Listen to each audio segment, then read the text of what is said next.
Good morning. I'm fashionably late. It's 9:01 or 9:01, but I had to try to get that sun. I tell you, it looks like it's not coming, and all of a sudden it's there. It's right in my eyes, and I wanted to make sure you all see me this morning. Good morning. Good morning. I hope you all are doing well. I'm gonna turn off my phone to it going on vibrate or silent, but I'm hoping that your last couple of days have been pleasant and you got some things done that are worthy. Today, I'm excited, as I always am. I always have some excitement going on. So today's excitement is that, my a good friend of mine has her book out called The Other Woman, and it is when women all of a sudden discover who they really are. Who are they? Who are we? Who are we as women who have been through so many things? We are that person that multitask life. We do husbands and boyfriends and children. We do church. We do organizations. We don't do us as much as we should. This book is all about that, about the woman that decided to do some things for herself. Uh, this particular issue I really love, and this is issue number, volume 5, issue 3, and it was last updated in August of 24, but I just received my copy only because I just asked for it. But it's put on by a publisher, author, editor, some of everything. Um, she also does various kinds of vlogging with people as they shed some of what it is that they've been through to others. And how did I get here is the question for this issue, and her name is Lavender Shedrick Williams, a dynamite personality. In fact, we had our little tete-a-tete early this morning, and it was wonderful. And I am featured in her book as a regular of the Are You Stuck? Let me see if I can get it in the Are You Stuck section.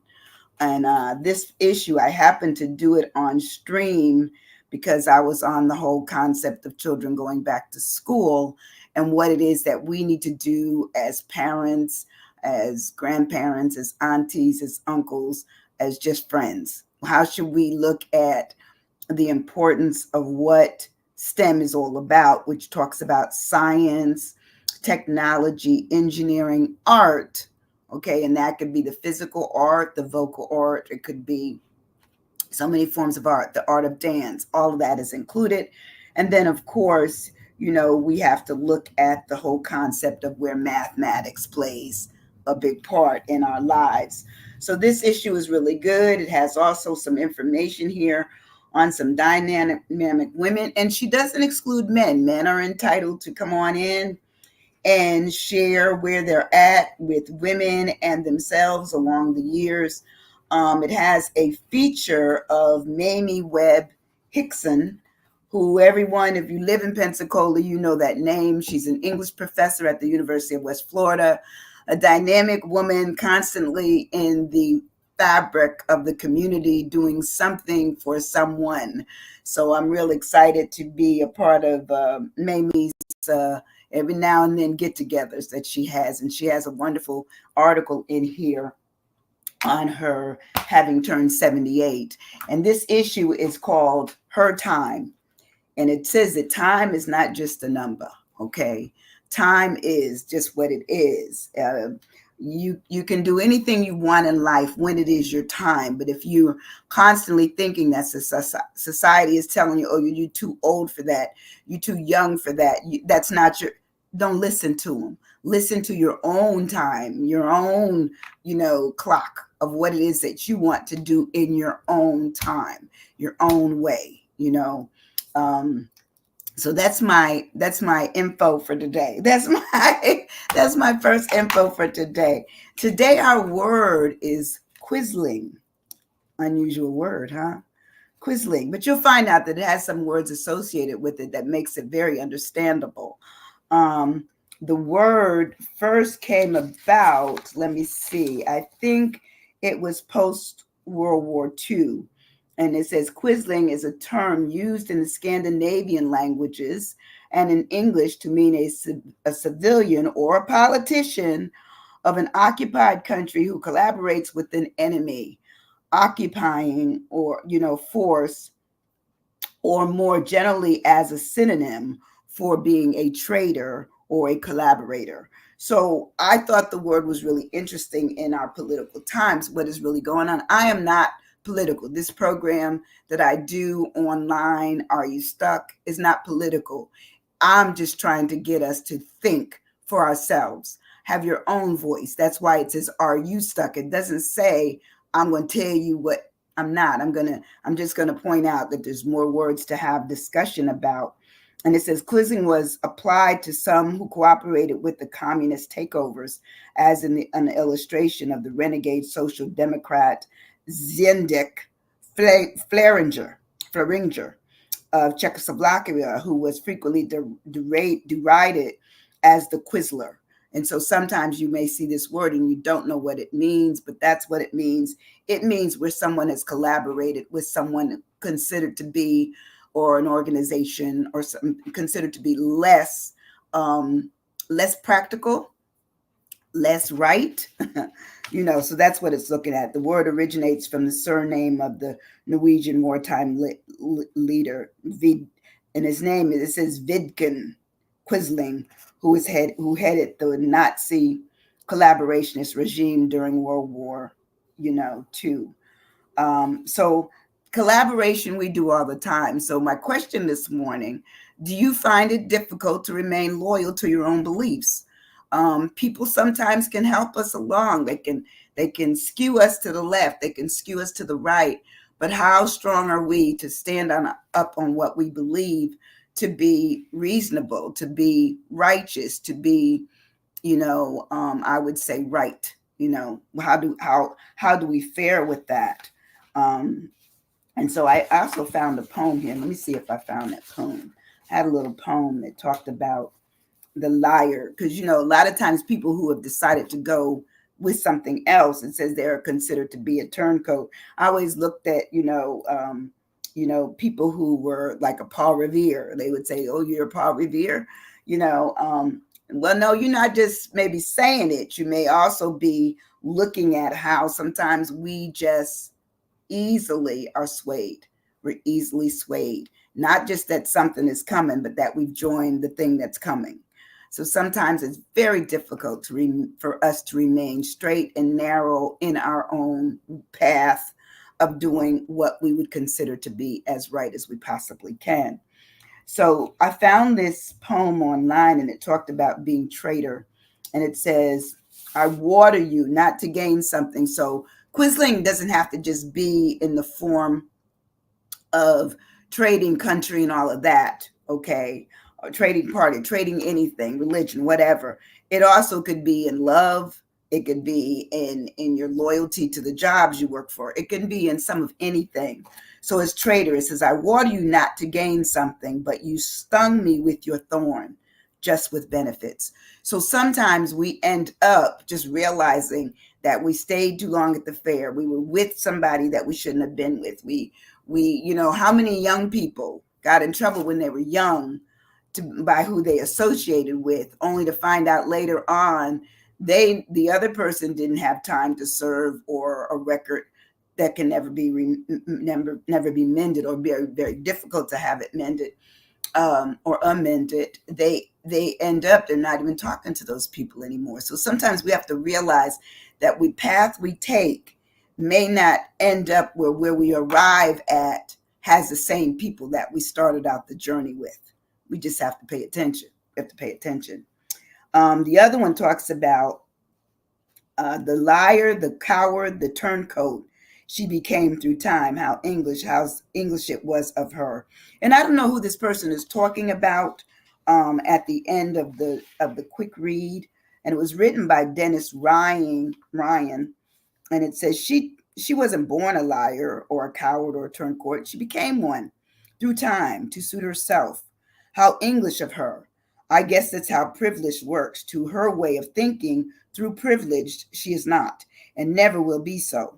She puts on airs and errors of elegance, though everyone sees through her sham pretensions, and even now she fancies herself beautiful through her DNA shouts. Not so, it's clearly otherwise. She pays it no mind. How truly English of her, constantly lying just to keep up appearance, mind you. Yet there's this little voice.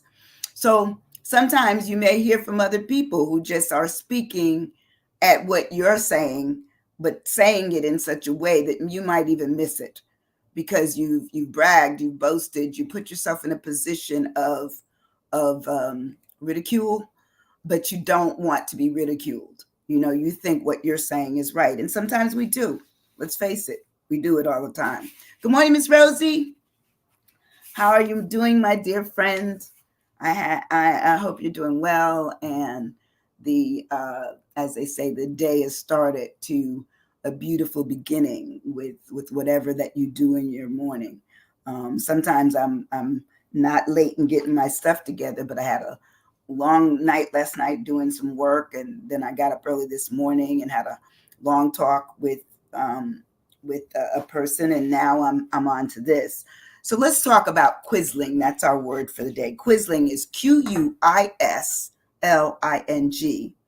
And Quisling is Norwegian. It is a term used in the Scandinavian languages and in English to mean a citizen or politician of an occupied country who collaborates with an enemy, occupying force, or more generally as a synonym for traitor or collaborator. The word originates from the surname Norwegian war zone leader Vidkun Quisling, who headed a domestic Nazi, um, franchise or association. And it says Quisling was applied to some who cooperated with the communist takeovers. As an illustration, the renegade social democrat Zinvert Fringela of Czechoslovakia, I know I messed up his name, was frequently derided as the Quisler for his collaboration with the Communist Party of Czechoslovakia. So sometimes we know by association we may be labeled. Okay, so I'm not taking it to other countries. I'm not taking it to anything. I'm just saying sometimes our associations may find that we've been labeled by who we know, who we hang out with, and maybe even it could be a religious belief, it could be an intellectual belief, it could be, associated to where you work, all of those kinds of things. Sometimes we don't realize we may find ourselves with somebody questioning who we are and what we're all about. So the word Quisling, it says, is the collaborationist, regime during World War II, but it's also the turncoat, the betrayer, the Judas. How many people have you heard that word where they might call somebody a Judas? I don't want to be called Judas because, as you know, in the Bible, he was the one who betrayed Jesus. So I don't want to be called that. They also may be called a double dealer. Someone who speaks on this side and also speaks on the other side. They could be a renegade or a sellout. Those words are harsh. I don't want that on me, and I'm quite sure that you would not want that on yourselves. But when we break down the word, and I ask you this morning, is it difficult for you to remain loyal? Some people are easily led, and they don't have their own idea of what's going on, so they're easily led to drink of something, to try of something, to go of somewhere. That's what they do. But when you look at the whole idea of who you are, that's why I'm constantly talking about you. Then it's what do I need to build up who I am, what I believe, and how I can stand on my beliefs. So we break the word down this morning, and the Q for me is questionable. Are we able to be questioned about where we are, or do we deny questions to be even asked of us? It says obviously questionable is meaning that some place and maybe what it is that you're representing may be doubtful as regards to the truth, the the quality of it or even the accuracy of it. It says, so, are we questionable? Can we be questioned about what it is that we do, where we sit, how we care about things? Can you be asked questions? Some people, they never want questions asked. They just want to live their life without questions. And I don't think there's anything wrong with that. I don't. Long as you're not asking others to, divulge and give up their information. So sometimes we have to be concerned about what is for me may be the same for others. And if you're not equally able to do that, then don't get into it. So when something is questionable, it says it's doubtful, as in its truth and accuracy. It may be consequential, meaning that it may have, if you speak on it, it may have more up the road that makes it worse than what it is. It may be contentious. I don't like contentious conversations, to be honest right now. That's just me personally. Dr. Winnie doesn't, not into it. I don't feel that it resolves anything, because if we're both arguing, what can be resolved? Not much. So somebody has to be quiet to listen, and then listen to speak, because the conversations will go back and forth. So it says that questionable is also putting things in doubt, making it where they're dubious, unsure of what it is that was said or how one interprets it. When things are said, we always have to make a conscious effort to understand what was really said, and I think I did that a couple of weeks ago. We were talking about one's clarity. How clear are we on, did we miss something? Did we miss it? Did we fall into I don't know? Instead of just saying I'm not sure, we might try to address it and make it worse. Hey Maurice, how are you doing, my friend? Good morning, good morning. Today our word is quisling, and quisling is that word that really speaks to maybe questioning somebody's loyalty, especially if they become a collaborator or a traitor and they've moved over to the other side, whatever the other side is. But they moved into a position that would be considered to be less able to understand. We've done that. I think any of us have lived 3 years, 5 years. We know unfairness. Even as a 3-year-old, they will fall down and have a tantrum in a minute if they think what you're doing to them is unfair. Okay. Good morning, Idelia. Good morning, good morning, good morning. Hey, sweetie. Today our word is quisling, and quisling speaks to, basically, it's like a traitor, person that moves over to the other side. Hey, Tracy James, my friend. Hey, girl. Love you guys. Gosh, I'm excited when I see new names popping in. Good morning, you guys. So when we really look at the whole concept of quisling, we can put it into the perspective of even the political realm. And as I said, I really don't deal with politics through my blogging, but we know that politics plays a big part in swaying people to join something. The schemes that could be going on, the Ponzi, trying to get you to join a pyramid group. All of those kinds of things are I would call them the baby form of moving to the other side. But there's usually something in the balance. It's either your time, your money, your time and your money, your opinion, and certainly your belief, that you believe in what it is that you're doing.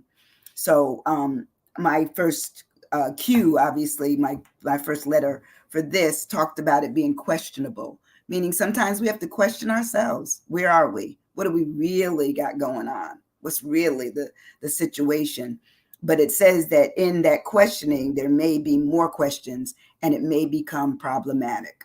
We move on in our word of quisling. My U for quisling, which is Quis, Ling, talks about untruthfulness. Sometimes we have been involved with people, qualified. Yes. Did we qualify it? Other people may qualify things for us. Thank you, Maurice, but we didn't qualify it. How do we do that? What do we do? So, that's really good. But we're on untruthfulness for me. I don't know what your you would be, but I said untruthfulness, saying or consisting of something that is false or incorrect. and a lot unique. Yes, unique. Because sometimes people will give you a unique answer and can nobody understand it but them, and you try to make your way as best you can to understand it. And unstable, unstable. Yes, unstable. I said unstoppable. Sometimes it's unstoppable too, but unstable would be a great word. Absolutely. But I said untruthful, which is saying or consisting of something that is false or incorrect. We listen all the time. It could be anything. Could be anything. Just day-to-day conversations. People are going to give you untruthfulness. Not sometimes it's not intentional, but that may be their belief of it. You may have to weigh in on it yourself, and sometimes not comment, sometimes not question. So we go back to the cue. Sometimes you just leave it alone. You say, "Oh, that okay, I'm gonna leave that. I'm gonna let them have that. That's theirs." But the untruthfulness talks about it being false, untrue, made up, fabricated, invented, concocted, incorrect, enacted, because they may be actually trying to carry it out, inaccurate in terms of what it states, and then flawed. You know, we think of so many things that people have said to us through time, and we find out over time that that wasn't true. We're sometimes ashamed to go to even say to ourselves, man, I believe that wasn't true. Once we found it all out of how it really went down or how much it really cost. They charged me $600 and they only paid $250 for it. Those kinds of things. Those are untruths. When we move on in our word of Quisling, we talk about Quisling it's individualized. Okay. Quisling may be where somebody has decided to move into something else or with other people that may be doing certain things. You know, when I think of this word of Quisling, it's usually associated with something very radical, like, you know, having a coup d'etat, you know, just deciding that, you know, we're going to overthrow something, or we're going to be so far to this end that we end up totally negating, destroying anything that was conceivably understood over in the middle of the track. That's it. It's just that's what they believe. And so, you know, I always looked at things like you know, Jim Jones, you know, who took people on, and even though he wasn't, you know, throwing over the government, he spoke enough about the government to tell all the people who followed him that what he believed is what they should believe. And they did. Give up all your worldly goods, give them to me. Come away to me with me. And these things, you're going to almost like a land where the Bible says it's milk and honey. And they ended up, many of them, perishing. You know, perishing only because they believed what he said was right. Sometimes we cannot believe what people tell us to be right. We have to look for it for ourselves, figure out the information for ourselves, and then make decisions. But listening to people that, you know, they always say, like, if you're on a site, a website, and the website says you only have 9 minutes to do something, okay, they're playing to your immediacy of addressing their need. And the immediacy also has an attachment to it. Money, your money, which eventually will become their money if you respond in that timely manner. That's what they're looking at. So we have to talk about, you know, is it truthful? Sometimes it's not. It's very flawed. You know, when we move on in our word of Quisling, my I today is for individualized. I don't believe anyone who has made a decision to go with other ideas, other programs, other situations, that they weren't coerced. In some instances they might have been, but eventually they have to make a decision to go. So therefore it's individualized, it's tailored. And individualized says it's tailored to suit a particular individual, meaning all of a sudden, even though it wasn't their idea, they could still join in with it, still make it something that they could get involved in. So it says, or made or adjusted and directed for an individual, meaning somebody can tailor something to you. If they stay around you long enough, they watch you long enough, they're able to say, well, you know what, they'll go for this. You know, it won't take them but $29.99 a month. They'll do this. And many people, that's what they do. They will join things for $29.99. So when something is individualized, it talks about it being personal, it being single, separate until it joins, then the independency becomes dependent, and the soulness becomes the solidness or the solidarity of it. So ultimately, being individualized becomes consuming.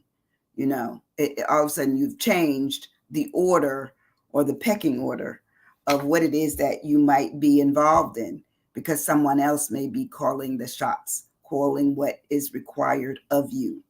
And I said a lot of times it's time, it's money, and it's other things. We move on our word of Quisling. We talk about it being serpent. Everybody knows what a serpent is. It is the snake that helped us gain the tree of knowledge through Eve. Okay, that's what the serpent's job was. The serpent would have been considered the devil, because the serpent was feeding information that Eve wasn't wise about. And so she joined in. Let me get my glasses. Oops. She joined in. Okay. Stupidity. I love it. I love it. Suspicious. We should be suspicious. How many of us are? Sometimes we're not suspicious about anything. You know, my daughter loves watching, as many young people, the 90-Day Fiancé. Oh, I was going to say something, but y'all know that's a heck no for me. Heck no. Absolutely not. I probably got to know you for years and years and years. But obviously, that's a big thing. You know, slick. Oh, yes, because that's what a serpent is. It's slick. It says a serpent is a sly or treacherous person, especially one who exploits a position of trust in order to betray it. Come on now. Is that not good? That's what they do. It says, or as in traitors, one who betrays a trust of allegiance, meaning you've given your allegiance to a certain cause, you know, that's involved your time, your money, you know, your family, whatever else you've thrown in there, only to find out later on that what you gave up was more than what you should have given up. You don't even realize it because you get caught up. You get caught up. So it talks about the traitor, the snake, the betrayer, the turncoat, the subverters, the conspirators, the converters, the schemers, and the collaborationists. Those are all heavy words. I don't want to be someone who's collaborated with somebody in the wrong way. There are good collaborations, but to realize that someone has taken advantage, stripped you, only to leave you there. You know, I had one time written this poem about, you know, the vultures and how vultures will come down and on anything that is prone to being worked on and devoured. And that's what I said. And they would devour you. And then what is left are the remnants of what occurred. Remnants. And when we look at our lives, sometimes we've been stripped of some things and we don't even realize it. But then who strips us? And according to Quisling and according to Sandy, the liar. You know, a lot of times we end up with a liar. That's the L of Quisling for me. A person who tells lies. Simple. Okay? They tell it. They got something to say. Okay? It says they are the deceivers. They intentionally lie to you.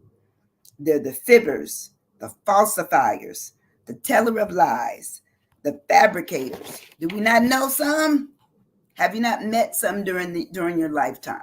I think if anyone has lived long enough, they've met somebody that's not fair, that's not honest, and certainly will not tell the truth.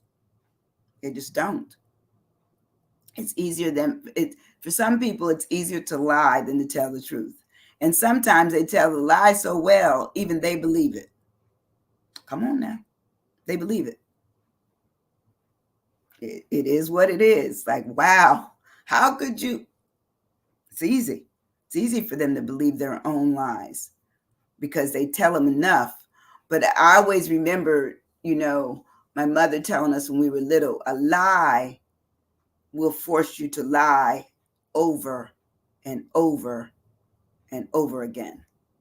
So the lie becomes huge, especially if it's repeated.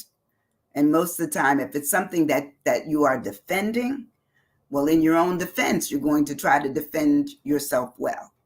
And sometimes with that defending, you end up offending others just because they believe it was a lie. They didn't believe it maybe at first, but next time you told it, you left out a part. They said, last time I heard that story. Won't they get you? They will get you. So after the liar comes the informer. Now the informer this is my letter for the second I in Quisling is the person who informs on other people. They're the tattletale. Okay, they got to say something, they got to tell it. As soon as you tell it to them, they can't wait to scurry, tittle tattle, run. Okay, go spot go. Y'all know how old I am now. Run spot run, Dick and Jane. But anyway, they off to the races. They gonna tell the story. And says an informer is this person, it says, who may inform on one another or another. And they'll tell anybody. They could tell the police, they could tell the other side, they could tell, the one level one thing, one level another thing. They're the informer. They're going to inform. Now, it doesn't say it's accurate. It just says that that's their job, is to carry the message. They're going to be the tattletaler. They're going to be the snake in the grass. They're going to be the whispered blower. They're going to do that. They're going to be the spy. They're going to listen, then they're going to tell it. Then they're going to listen, then they're going to tell it. That's what they do. It also says that they may be the double agent, both sides.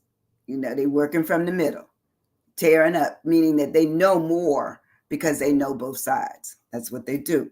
It also says that this informant is definitely, as best they can be, rational. Now, we may not think they're rational, but they're rational.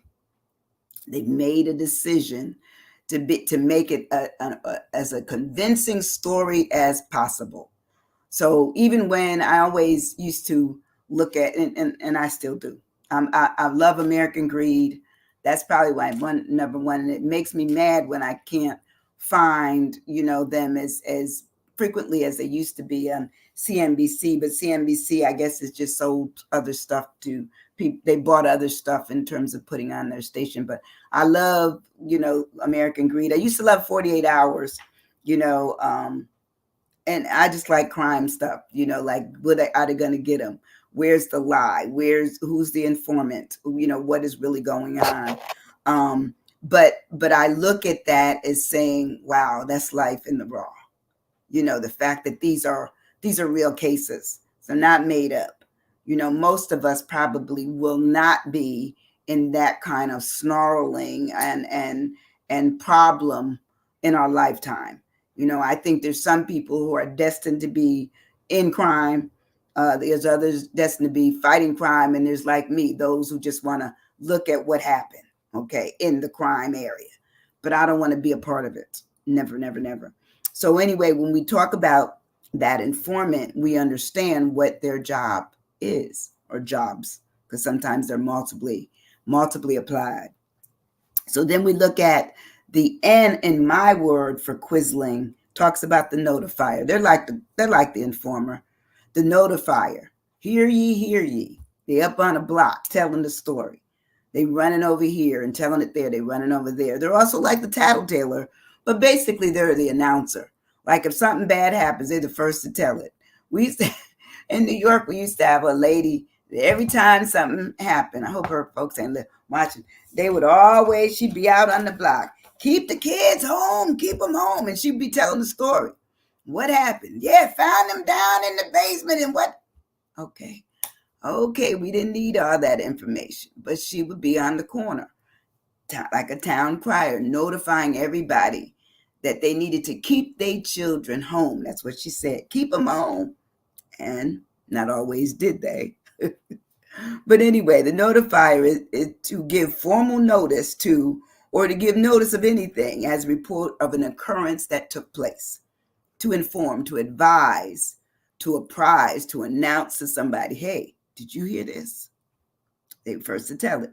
To proclaim goodness, badness in the world. Okay, it also says to publicize it, make it be known, get it out there, get it where it ends up going viral. You know, some certain people can write one line and it becomes viral. That's because everybody's listening. Everybody's looking for who's out there going to write on this subject. So this is that they promulgate it, they broadcast it, they cry it out, and they give the sound bite to it. You know, as I said, my social media is usually more complimentary and praise for what people have accomplished than me. I don't get into all the other stuff. I don't get into the negative side of it because I know it exists, but it's not my desire to involve myself in that. And the last letter that I have for Quisling, which is Quisling, is my G is for group, GROP. When you form certain groups, you have to realize where are they at? What's their purpose?